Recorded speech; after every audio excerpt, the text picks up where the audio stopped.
RDPC, bien parti pour un autre mandat, 7 ans de plus à la tête de notre pays.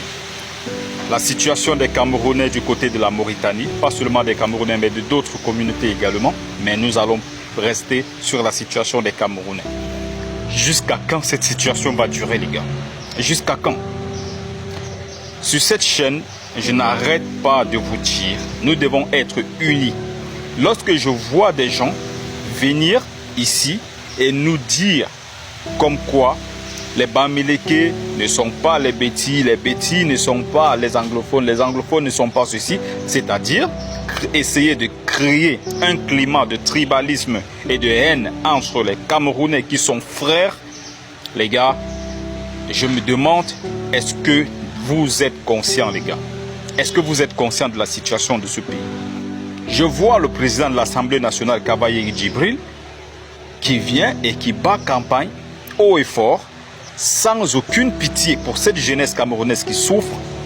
Les gars, à un moment donné, même si on n'a pas de cœur, à un moment donné, ça y est, il faut au moins avoir de la compassion pour ce peuple qui a déjà assez souffert. Vous constatez bel et bien que vous n'avez plus rien à offrir, vous êtes à court d'idées, le pays va mal, nous n'avons pas de route, nous n'avons pas d'électricité, et vous continuez à nous faire croire que vous avez encore la solution. Pour ceux qui vivent à Douala, parce que je ne vais pas vraiment parler de Yaoundé, d'autres villes, je prends juste le cas de la ville de Douala. Est-ce que vous avez déjà parcouru le tronçon rond-point d'Edo, qui est un endroit où vraiment, lorsque vous êtes à Douala, on parle du rond-point d'Edo, c'est comme un point de repère. Il y a le rond-point d'Edo, il y a également le carrefour Ndokotila. Voilà les deux points de repère de la ville de Douala. Est-ce que vous êtes déjà arrivé au niveau du rond-point d'Edo? Vous prenez l'axe là qui monte, la boulangerie Meno là, le glacier moderne là. Vous montez, vous passez du côté de Meno. Est-ce que vous voyez cette route là? Les gars, vous traversez cette route, vous allez du côté de Feu Rouge. Est-ce que vous avez déjà vu l'état du rond-point qui est au niveau de Feu Rouge là? Vous traversez Feu Rouge, vous prenez la route du carrefour Agip, tout le tronçon là jusqu'au carrefour Agip. Est-ce que vous voyez l'état de cette route? Les gars, c'est un bordel pas possible. Nous sommes dans une ville de Douala. Vous voyez l'état de route. Pour ne prendre que cet exemple, parce que c'est la même chose partout, les gars. Dans toute la ville de Douala, c'est la même chose. Ah les gars, est-ce que vous voyez l'état de route? On se demande, est-ce que dans cette ville, il y a un maire? Est-ce que le super maire qui a remplacé le délégué du gouvernement, est-ce qu'il existe bel et bien dans nos différentes villes? Pour ne prendre que l'exemple de la ville de Douala, les gars. Parce que c'est une catastrophe. Lorsque les étrangers viennent chez nous et qu'ils arrivent et qu'ils roulent dans leurs véhicules sur ce genre de route, les gars, est-ce que nos dirigeants n'ont pas honte de l'image qu'ils donnent à notre pays, les gars? J'ai suivi, lorsque le président de la République a tenu son discours à la nation, il a parlé de l'état de nos routes. Il a fait allusion à l'eau des pluies. Les gars, franchement, soyons un peu sérieux. Si le président reconnaît que c'est un problème d'eau, que c'est l'eau qui détruit les routes, est-ce que le Cameroun est le seul pays au monde où il pleut? Hein, les gars, ça veut dire clairement, il devrait comprendre clairement que déjà les travaux de route ont été mal exécutés. Et si les travaux de route ont été mal exécutés, je suis désolé, il en est le principal responsable. Parce que c'est lui le chef chantier.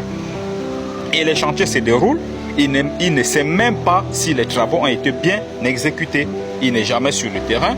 Il ne vérifie même pas la qualité des travaux et la qualité du matériel utilisé. Il n'est même pas au courant de ça. Eh bien, c'est normal que une route, peut-être qui doit avoir une épaisseur, je ne sais pas, je ne suis pas ingénieur, l'épaisseur, prenons un exemple tout bête, peut-être de 20 cm d'épaisseur de goudron, eh bien, ceux qui sont chargés de ces travaux, ils viennent et vous en mettent 5 cm d'épaisseur. C'est normal que au bout d'une année, cette route soit finie, les gars. Et qu'est-ce qu'il faut faire? Il faut retravailler cette route constamment. Et il n'y a pas de travaux constamment sur des routes, il y a ce qu'on appelle le bricolage. C'est-à-dire, ils amènent un simple béton, ils versent sur la route. Est-ce que le béton peut supporter le poids des véhicules qui roulent à longueur de journée? Pas possible. conséquence, on a donc ce que nous sommes en train de voir là. C'est inquiétant. On laisse les routes. On revient sur la situation de l'électricité. Pour ceux qui vivent, je reviens sur la ville de Douala. Est-ce qu'il y a quelqu'un qui vit dans un quartier qui a déjà passé une journée, je dis bien une journée, sans qu'il y ait coupure d'électricité au moins 2 à 3 fois dans ce quartier? Si vous êtes dans un quartier où vous passez une journée sans coupure d'électricité, venez me mettre ici en commentaire les gars. Parce que moi en tout cas, je vous jure, c'est une franche vérité, il y a coupure d'électricité 4 à 5, 6 fois par jour. C'est-à-dire, on vous envoie l'électricité, ça fait peut-être 1-2 heures de temps, ils vous renvoient, et puis ils reprennent.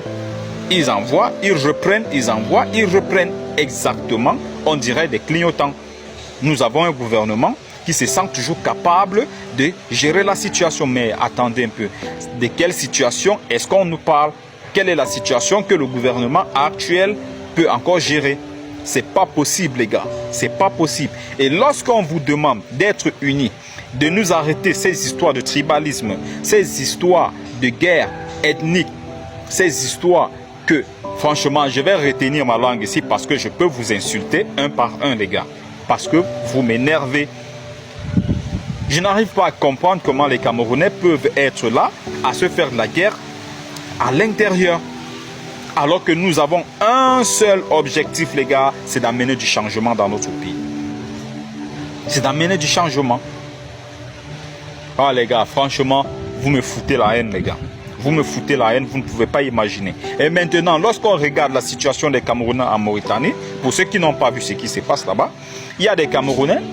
En fait, moi, je ne vais pas vraiment en vouloir au gouvernement mauritanien.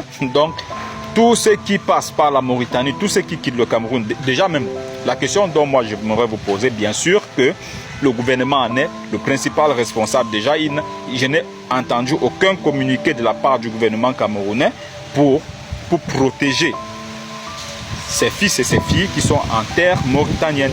Par contre, les Sénégalais, les Maliens et autres, ils font des communiqués. Mais du côté du gouvernement camerounais, je n'ai entendu aucun communiqué jusqu'ici. Bon, le gouvernement en est le principal responsable vu qu'il n'y a pas possibilité de s'en sortir dans notre pays. C'est très compliqué. Mais au moins, les gars, soyons francs. Comment est-ce que vous pouvez m'expliquer que quelqu'un va quitter le Cameroun pour aller s'exiler du côté de la Mauritanie? Qu'est-ce qu'il y a du côté de la Mauritanie, les gars? Franchement, dites-moi un peu, c'est quoi du côté de la Mauritanie? Je n'arrive pas à comprendre. Je ne comprends pas. Ok, on peut me dire qu'ils se servent de la Mauritanie pour traverser, arriver du côté de l'Espagne et autres. Mais les gars, il y en a qui quittent le Cameroun carrément pour aller trouver la vie meilleure du côté de la Mauritanie, du côté du désert, les gars. Parfois, je me demande, est-ce que les Camerounais ne sont pas tombés sur la tête? Ah, les gars, franchement, comme vous êtes allé du côté de la Mauritanie, battez-vous encore pour revenir. Parce que votre gouvernement ne fera absolument rien. Il n'y aura pas d'avion qui sera déployé pour revenir, pour vous rapatrier, les gars. Donc, débrouillez-vous. Faites vos chantiers comme vous faites des chantiers maçonnerie et autres là-bas. Et revenez dans vos pays respectifs. C'est dommage, les gars. Déjà, pour les inscriptions sur les listes électorales, nous ne savons même pas déjà qu'est-ce qui se passe du côté de l'ECAM. Parce que les gars s'inscrivent, mais en vous inscrivant, vous n'êtes même pas sûr que votre nom y apparaît.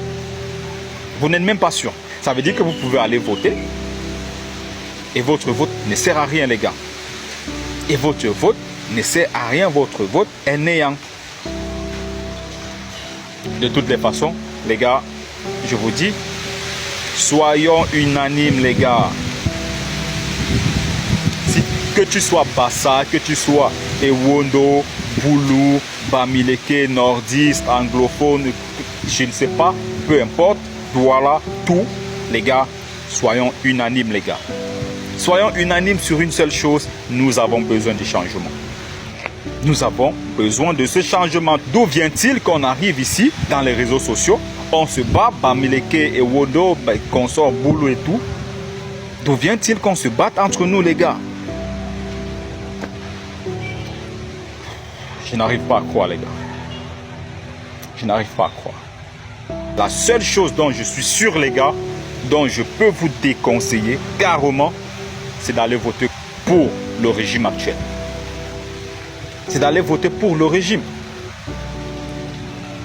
Je ne demande personne d'aller défier les institutions, d'aller faire du désordre, d'aller, je ne sais pas, défier quoi que ce soit. Si je vous demande de défier quelque chose, de défier le régime, les gars, c'est dans l'urne. Allons-y défier ce régime dans l'urne, les gars. Nous allons tous espérer que ça tourne en notre faveur, les gars. Prenez tous soin de vous. Et la paix sur vous.